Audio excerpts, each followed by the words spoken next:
Hi, I'm Ning de Jesus. I have an ACE score of 3. Hearing of it, I was pretty interested and I started looking into it more, mainly with the thought of, how do adverse childhood experiences affect adults once they are like in their relationships, so either relationships as couples or how they parent their families and so on. And as I kept digging deeper into it, I realized like, oh, this actually impacts me personally. At the beginning, I hadn't really thought of that, for myself. But then I realized, like, yeah, I have some aces.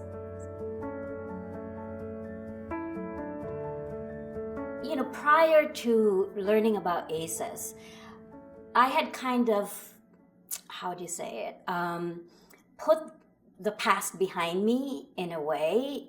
Unfortunately, it wasn't all in a positive way, meaning to say, I just hid it. I stuffed it in a box somewhere, basically. Like, I'm out of this situation, I'm married now, I'm raising children now, like that's all in the past, let's just forget it, don't think about it, and just stuffed it away somewhere, never really dealt with it, never really resolved it.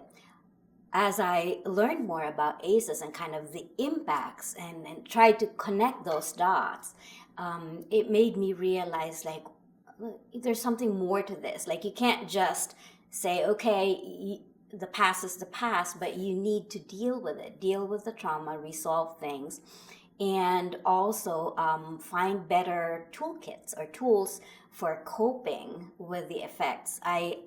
Prior to that, I hadn't really connected, the things that happened as a child with some of the things that were going on in my adult life and even how I was being a parent.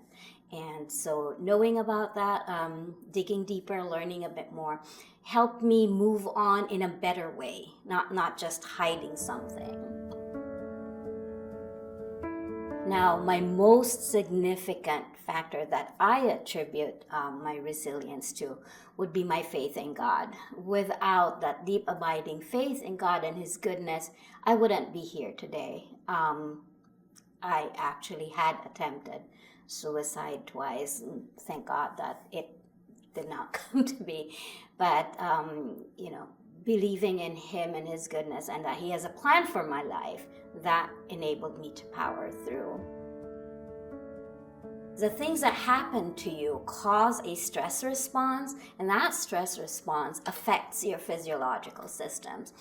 A key factor that can either lessen the negative impacts or help people heal or make things work is actually nutrition, the things that we eat, and then environmental stressors like our lifestyle and so on. Yes, we definitely need to address psychological issues, emotional issues, mental health issues, but we mustn't forget that all of those can either be alleviated or exacerbated by our physical health or our physiological health.